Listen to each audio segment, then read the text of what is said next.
오늘도 주님 사모하는 마음 가운데 주의 재단에 나와 하나님께 예배드리는 성도 여러분, 하나님께서 베풀어 주시는 은혜와 축복 받아 누리시기를 주님의 이름으로 축원을 드립니다. 오늘부터 대림절이 시작되었습니다. 대림절은 주님이 오시기를 기다리는 절기라 하겠습니다. 그래서 우리 정미수 공사님께서 평상시에 하지 않던 이 꽃꽂이를 이렇게 해주셨습니다. 촛불로 상징으로 준비를 해주셨습니다. 이름하여 네 개의 촛불인데요, 정의의 촛불, 평화의 촛불, 생명의 촛불, 사랑의 촛불로 명명하고자 합니다. 이제 오늘은 그 중에 가장 짙은 보라색 한 곳에 촛불을 켰는데요, 이 한 주 한 주 이 촛불을 켜면서요 주님을 기다릴 것입니다. 정의의 예수님이 오시기를, 평화의 예수님이 오시기를, 생명의 예수님이 오시기를, 사랑의 예수님이 오시기를 기다리면서 예배할 예정입니다. 이런 주님이 우리에게 오시기를 함께 기도하면서 대림절을 보낼 수 있는 귀한 믿음들이 되시길 바랍니다. 앞에서 말씀드린 것처럼 대림절은 기다림의 절기라 하겠습니다. 근데 왜 우리는 그분을 기다려야만 하는 것입니까? 우리가 그분을 간절하게 기다린 것은 그가 오지 않으면요, 우리 이 세상에 이미 있는 것, 이것과 저것, 또 이 사람과 그 사람이요 아무런 의미를 가질 수 없기 때문에 그렇습니다.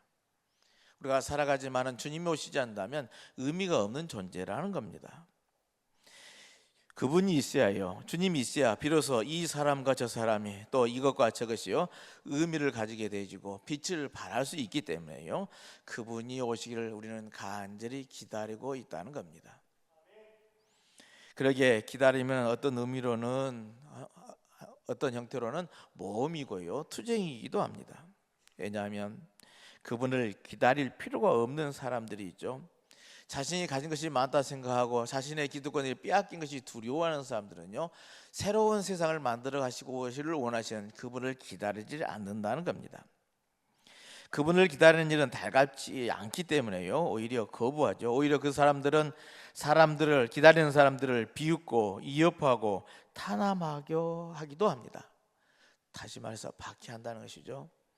박해를 받는 입장에서는 이렇게 주님을 기다리는 사람들에게는요 그렇게 박해받는 일이 현실적으로는 두렵기도 합니다.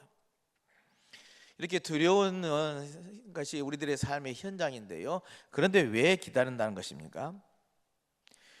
우리가 그 현실이요 그렇게 어렵고 힘들 때요 아무리 캄캄한 어둠이 있을 때 빛은 희망이 되기 때문에 그렇습니다. 기다린다는 것, 새로운 것이 이루어질 수 있다는 그 희망만 있어도요 우리 기다림의 현실은 바뀔 수 있기 때문에 그렇습니다. 이 세상에 두렵고운 존재라 할지라도 그 두려움이 없는 현실이 우리들 앞에 나타나기 때문에 그렇습니다. 그러기에 기다림은 두려워할 수밖에 없는 현실 속에서요 두려워하지 말라는 이 하나님의 말씀이 의미가 있고 그 말씀을 쫓아 사는 우리들에게 신앙인이고 믿음이라는 겁니다. 오늘 그렇게 복음서에서는요 마태복음 10장 26절로 33절에서요 주님께서는 제자들에게 주시는 말씀이 있습니다. 두려워하지 말라 하십니다. 세상을 두려워하지 말라 하십니다. 3번씩이나 반복을 하는데요 예수님을 따르는 길, 예수님의 십자가 길을 따른다는 것은요 그 제자의 길은 고난의 길입니다. 쉬운 길이 아닌 것이죠. 예수님이 가셨던 그 십자가의 언덕의 고난의 길을 우리 또한 제자들이 따라가야 하기 때문에요 고난의 길이라는 겁니다. 그러나 그 길을 따르는 길은 동시에 고난의 길이지만 고백의 길이기도 합니다. 나의 신앙은 이렇습니다 하고 나아가는 믿음의 길이라는 겁니다. 제자의 길은 고난을 두려워해서 침묵하거나 타협할 것이 아니라요 그 고난에도 불구하고 두려워하지 않고 신앙을 고백하면서 앞으로 나아가는 길이라 하는 말씀입니다. 제자들은 두려워할 수밖에 없는 현실에 처해 있죠. 그러나 그 현실은 제자들만이 버려져 있는 현실이 아니다라는 겁니다. 그 현실은 어렵고 힘든 상황이지만 주님의 음성이 함께합니다. 무슨 말입니까? 두려워하지 말라는, 주님과 함께 동행하는 삶이라는 겁니다. 그렇게 예수님께서는 당신의 제자들에게 세상을 두려워하지 말라 하시면서요 그 이유를 우리들에게 설명해 주십니다. 그 첫 번째 하나는 제자는 24절에요. 제자는 스승보다 높지 않고 종은 주인보다 높지 않다는 사실입니다. 무슨 말입니까? 스승에게 이미 닥친 것보다요, 스승이 겪었던 그 고난보다 제자들의 닥칠 위험이나 고통은요, 그렇게 그만큼 가지 않는다는 겁니다. 제자들에게 위협이거나 고통이 닥치지 않는 말은 아니죠. 어려움이 없는 것은 아니라는 이야기입니다. 분명히 어려움이 있고 고통이 있고 고난이 있을 것이라는 겁니다. 그러나 그 고난도 어려움도 주님보다 크지는 않다는 겁니다. 그러기에 주님의 말씀은요, 가혹하지만 냉철하기도 하고 실제적인 위로이기도 합니다. 우리 앞에 놓여 있는 일들이 어렵고 힘든 상황이라 하지만 주님보다 더 크지 않다는 이 말씀이 위로가 되어진다는 겁니다. 우리 제자들이 이 말씀을 믿는다면요, 때를 얻든지 못 얻든지 주님의 말씀을 전파하지 않을 수가 없는 것이죠. 아무리 우리들의 상황이 힘든다 할지라도 우리의 고난은 주님의 고난보다 크지 않다는 사실을 알기에 담대하게 주님의 말씀을 전할 수가 있다는 겁니다. 세상을 두려워하지 않을 또 다른 이유는요, 28절에 몸은 죽일지라도 영혼은 죽이지 못한 자를 두려워하지 말라 하십니다. 하나님을 두려워함으로써요, 하나님이 이외의 모든 두려움으로부터요 해방받게 되어진다는 말씀입니다. 여기서 몸과 영혼의 구별을 육체와 영혼으로 하는 식으로 이원론적으로 받아들일 필요는 없습니다. 몸이라는 것이 생명의 외적 현상인 것이고요, 영혼이라는 것이 몸으로 나타내는 이 생명의 다름 아닐진데요, 우리들이 굳이 구분할 필요가 없다는 겁니다. 근데 오늘 본문에서 말씀하시고자 하는 것은요, 인간이요, 아무리 크다 큰 권력을 가지고 있다 할지라도요, 우리들의 생활을 간섭한다 할지라도요, 그 생명의 모든 영역, 그 깊이의 밑바닥까지 지배할 수는 없다는 겁니다. 누구만이 가능하냐? 하나님만이 가능하다는 겁니다. 하나님만이 철저하게 몸도 영혼도 심판할 수 있는 분이라는 것이죠. 그러기에 세상 권력에 대해서 너희들은 두려워할 일이 없다 하시는 것이죠. 세 번째 이유는 30절에 하나님께서는 너희의 머리카락까지도 다 세고 계신 분이라 말씀을 합니다. 가장 작은 것도 놓치지 않으시는 하나님의 배려가 거기에 있다는 것이죠. 하나님을 두려워함으로써요, 다른 모든 두려움에서 벗어날 수 있다고 말씀하신 주님께서요, 이번에는 하나님의 자상하심을 통해서 제자들을 격려하시더라는 이야기입니다. 바로 너희들이 믿는 그 하나님이, 그 주님이 너희들의 머리카락 하나까지로 하나하나 다 세시는 분, 그런 분이시라는 이야기입니다. 제자들을 긴장케 하시는 하나님은 제자들의 마음을 위로하심으로써요 격려해 주시고 계신 것이죠. 그러기에 구약의 다니엘의 말씀은요, 이 예수님의 말씀이 진리라는 것을 확증해 주는 그 이야기가 아닌가 싶습니다. 우리 잘 아는 것처럼 다니엘서의 이야기는 사드락과 메삭과 아벳느고라는 세 청년의 이야기인데요, 사드락과 메삭과 아벳느고가 이 세 사람은요, 느부갓네살의 왕의 추상 같은 명령을 거슬렸습니다. 당시 온 천하가 그의 명령을 두려워하면서요, 그 우상 앞에 머리를 조아렸지만은 그들만은 하나님 한 분만을 두려워했더라 하는 겁니다. 당연히 느부갓네살 왕은 세상의 모든 폭군의 예를 따라서요, 자기를 두려워하지 않는 세 사람을 불타는 화덕 속으로 던져 버립니다. 사드락과 메삭과 아벳느고가 세 사람이 묶인 채로 맹렬히 타는 화덕 속으로 떨어졌던 것이죠.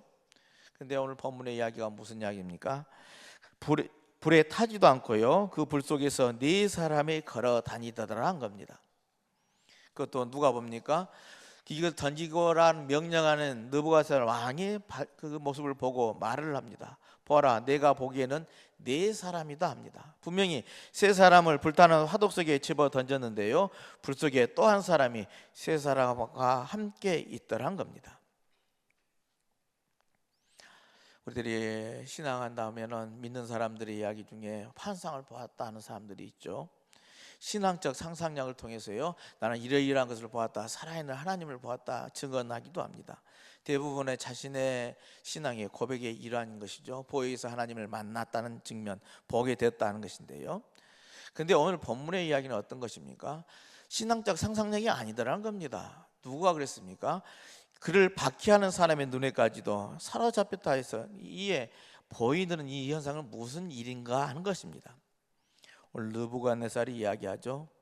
넷째 사람의 모습은 신의 아들과 같다 하십니다. 이런 것이죠. 하나님의 섭리하심과 하나님의 보호하심이 이 세상을 두려워하지 않고 하나님만을 믿고 의지하는 사람에게 보여지는 하나님의 은총인 줄로 믿습니다. 다니엘서가 말한 요점은 그런 것이죠. 끝까지 우상에 절하라는데 그 우상에 절하지 아니한 사드락과 메삭과 아벳느고에게 비록 고통을 따른 것처럼 보이지만은 사실은 사람을 두려워하지 않고 하나님을 두려워했던 자들의 승리하는 모습을 우리들에게 증언하고 있다는 겁니다. 이렇게 하나님께서는 결코 그들이 상하지 않게 하십니다. 결코 두려워할 자를 두려워하게 하셨다는 겁니다. 하나님만을 두려워하는 것, 그게 바로 진리라는 것이죠. 다니엘서는 우리는 묵신문학이라고 표현을 합니다. 다시 말해서 앞으로 있을 미래에 대해서 예고해 주신 말씀이라는 것이죠. 근데 그런 묵신문학은 그들의 살아가는 삶의 바탕에서 나오는 고백이기도 합니다. 신앙의 고백이라는 겁니다. 그리고 그 신앙은요, 오늘 다니엘서에서는요, 선택임을 분명하게 이야기합니다. 사드락과 메삭과 아벳느고가 무엇을 선택했는가 하는 것입니다. 사람을 두려워하지 않고 하나님을 두려워하는 선택을 했다는 것이죠. 우리 보통 위기라는 것은요, 선택의 기회라고 표현을 합니다. 당시 신실한 유대 사람들은 그들에게 닥친 위기를, 고난을요, 자신이 다가오는 세상에 속할 것인지 아니면 사라진 세상에 속할 것인지를요, 결정짓는 최종적인 시험의 기회로 여기고요, 하나를 선택했다는 겁니다. 세상의 가치로 보면은 죽음의 자리지만 두려워하지 않고 그것을 선택한 것이죠. 사람을 두려워하지 않고 하나님을 두려워하는 이 믿음을 선택했다는 겁니다. 그러한 위기라는 것은요, 어느 때나 있기 마련입니다. 느부갓네살의 시대에서도 있었고요, 백년이 로마의 압제하에 있을 때도 기독교의 탄압의 시기도 있었고요, 충성의 선택을 강요하는 그런 시대 때는 닥쳐오더라는 겁니다. 그리고 그때는 오늘 우리에게도 똑같이 오게 되어 있습니다. 우리 또한 우리들의 믿음 앞에, 우리들의 선택의 기로 앞에 우리 또한 선택을 해야 한다는 겁니다. 이런 우리들 앞에 주님은 선언하시죠. 마태복음 10장 32절에 누구든지 사람들 앞에서 나를 시인하면 나도 하늘에 계신 내 아버지 앞에서 그 사람을 시인할 것이다. 아멘. 그렇습니다. 우리가 사람들 앞에서 나는 하나님을 믿습니다, 나는 예수 그리스도를 믿습니다, 성령의 인도하심을 믿습니다 하고 시인하면 하늘에 계신 아버지 앞에서 주님께서도 시인해 주시겠다 하십니다. 예수님께서는 우리에게 제시한 선택지입니다. 무엇을 선택할 것인가 묻습니다. 그리고 인생은 이러한 선택의 연속이라고 할 것입니다. 선택의 우리들이 해야 하는 이 입장에 뭘 선택하는지 깨달아 알아야 한다는 겁니다. 우리가 알아야 할 것은요, 선택이라는 그 무게를 알아야 할 줄로 믿습니다. 선택을 한다는 것은 쉬운 일은 아닌 것이죠. 선택이라 하는 것은요, 얻는 것이기도 하지만은요, 동시에 버리는 작업임을 여러분 기억하시길 바랍니다. 버린 것 없이는요, 그 어떤 것도 얻을 수 없다는 것이요, 우리의 선택의 원리라는 것입니다. 그런 거예요. 남자가 한 여자를 선택해 와서 아내로 맞아들였습니다. 한 사람을 선택한 것이죠. 다른 면에서 본다면요, 이 지구상의 모든 다른 여성을 버리는 행위이기도 하다라는 겁니다. 한 여인이 한 남자를 지아비로 맞아서 가정을 이루는 일은요, 동시에 처녀 시절 혹은 독신 시절의 자유를 버린 일이기도 하다란 겁니다. 자신이 추구했던 소중한 것을 버리고 하나를 선택하는 것, 그 가정의 소중함의 무게가 거기에 담겨 있더라는 겁니다. 여러분, 택한 것의 무게는요, 버리는 것의 무게와 같다는 사실 또한 기억하시길 바랍니다. 내 아내가 소중한 것은 세상의 모든 다른 여성을 버렸기 때문이고, 그 모든 여성의 무게가 곧 나의 아내의 무게에 담겨 있는 셈인 것이죠. 사람은 얻고 버리는 것으로 그의 사람을 형성해 나가게 되어 있습니다. 하루아침에 이루어진 것인 하나하나의 선택의 결과로 나의 인격이, 나의 삶이, 나의 믿음의 고백이 쌓여지는 것이라는 이야기입니다. 그러게 내가 그리스도인이라 한다면, 하나님의 사람이라 한다면, 느부갓네살의 불타는 하독 속에서 보았던 네 번째 사람이 나와 함께 있음을 볼 수 있어야만 할 줄로 믿습니다. 하나님이 나와 함께 있음을 볼 줄 아는 믿음이어야 한다는 이야기입니다. 그런 나에게 그리스도는 이야기하고 있는 것이죠. 나도 하늘에 계신 내 아버지 앞에서 그대를 신할 것이다 라고 약속해 주시더란 겁니다. 믿음의 자리는 단순하지만 않습니다. 오늘 한 사람의 오늘의 형상이기까지는요, 그가 살아온 과거이기보다는요, 그가 향해 가고 있는 미래에 달려 있는지도 모르겠습니다. 그리스도께서 하늘에 계신 아버지 앞에서 나를 시인해 주실 것을, 그날을 향해 달려가는 나의 오늘의 모습, 얼마나 아름다운 모습이겠습니까? 그렇게 살아가야 되지 않겠습니까? 성도 여러분, 어떤 상황에서도 자기를 믿어줄 수 있는 사람이 있을 때요, 거기에 기쁨이 있고 행복이 있는 것 아니겠습니까? 바꿔 말하면 우리 하나님께서도 하나님의 자녀들이 어떤 일이 있다 할지라도요, 끝까지 하나님을 신뢰하고 순종할 때 가장 기뻐한다는 사실 꼭 기억하시기를 바랍니다. 그러기에 계시록의 말씀은 우리들에게 또 한 번 용기를 주십니다. 두려워하지 말라 하십니다. 하나님께서 사랑하시는 자기 자녀들의 고통을요, 외면하시는 분이 아니라는 겁니다. 그들의 간절히 외치는 신원들요, 들어 응답하시는 분이라는 겁니다.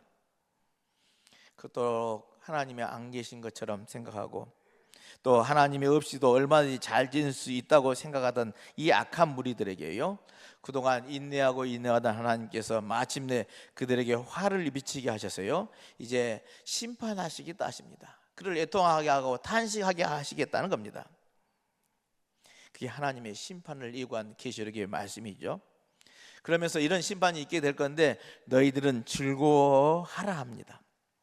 땅의 악의 심판됨을 보고 좋아하는 이들은요, 이제 악의 심판을 받는 자는 다르다는 것이죠. 과거로부터 끝날까지의 모든 하나님의 자녀들이라는 겁니다.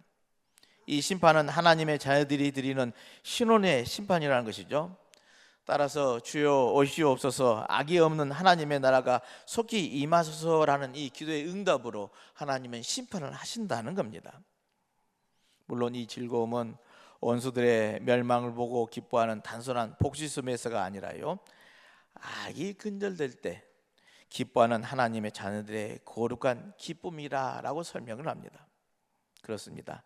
하나님의 자녀들이 이 세상에서 당하는 고통과 핍박으로 말미암아요, 실망하고 낙심하게 되는데요, 하나님은 그들을 심판하심으로 말미암아 이제 새로운 세상, 하나님의 나라를 만들어갈 것을, 새하늘과 새 땅을 만들어 줄 것을 약속해 주시더란 겁니다. 그러기에 실망하지 말라는 것이죠. 하나님께서 신원하시는 날, 그날은 오히려 기쁨의 날이 될 것이라 선언을 합니다. 그러면서 구체적인 말씀을 하시죠. 악을 행하던 큰 성 바빌론은 큰 맷돌이 바다에 던져서 흔적도 없게 되듯이 그렇게 될 것이고, 결코 노래소도도 없어지고 일하는 자들도 없어지고 암흑 속에 빠질 것이며 다시는 기쁜 소리가 그 가운데 들리지 않을 것이라 선언합니다. 이 모든 말은 부귀와 영화와 한락의 큰 도시 바벨론이 어디로 살았는지 그 자취도 찾지 없게 될 것이라고 말씀합니다. 이렇게 하나님께서는 하나님의 자녀들을 핍박하고 괴롭혔던 바빌론을 멸망시켜서 애통하게 하겠다 하신 것이 주님의 선언인 것이죠. 이런 하나님의 심판함 아래에 놓여 있을 때 하나님의 자녀들은 죄인과 함께 멸망당하지 않게 할 것이라고 예언을 합니다. 오히려 구원함을 얻게 하신다는 것이죠. 그러므로 하나님의 자들은 결코 두려워할 이유가 없다 선언을 하십니다. 여러분, 주께서는 고난과 더불어 복음을 증거할 제자들에게 두려워 말라 격려하신다 했습니다. 사탄이 주는 것은 두려움이지만은요, 주님께서 주시는 것은 평안과 기쁨이기 때문에 그렇다는 겁니다. 왜요? 주님께서 우리를 사랑하시기 때문에 그렇습니다. 단지 두려워할 것은 나 자신이 죄악에 빠질까 염려하는 그것이라는 것이죠. 왜냐하면 하나님은 참새 한 마리도 그 생명의 귀하게 여기시고 우리의 일거수일투족까지 관심을 가지고 지켜주신 분이기 때문에요, 악한 자들의 핍박을 두려워하지 말라 거듭거듭 당부하고 있는 것이죠. 참새 한 마리가 헛되이 없어지지 않습니다. 하나님께서는 우리의 머리카락 하나까지도 세워주시는 분, 우리를 믿는 하나님이시란 이야기입니다. 그러기에 그 하나님을 두려워하지 세상 것을 두려워할 이유가 없더란 겁니다. 하나님의 자녀들은 결코 하나님 외에 그 어느 것도 두려워할 필요가 없습니다. 왜냐하면 우리 모두는 다 하나님의 자녀들이기 때문에 그렇습니다. 바로 이렇게 귀한 하나님의 자녀들을 구원해 주시기 위해서 그의 아들을 이 세상에 보내시는 일, 바로 주님이 오시는 그 날이라는 이야기입니다. 이 주님이 오시기를 기다리는 이 대림절기에 우리 모두 나는 하나님의 귀한 자녀임을 다시 한번 확인하는 절기가 되시기를 주님의 이름으로 축원을 드립니다. 세상살이가 비록 어렵고 힘든 세상살이라 할지라도, 그 삶에 놓여 있는다 할지라도 두려워하지 말라 힘을 주시고 세우시는 주님의 말씀에 힘을 얻어서 세상 권력을 두려워하지 않고 하나님을 두려워하면서 하나님을 믿으면서 사람들 앞에 나를 시인하면 아버지 앞에서 시인하시겠다는 주님의 약속의 말씀을 믿고 온전히 주의 길로 믿음의 길로 나아가는 저와 여러분들의 삶이 되시기를 다시 한번 주님의 이름으로 축원을 드립니다.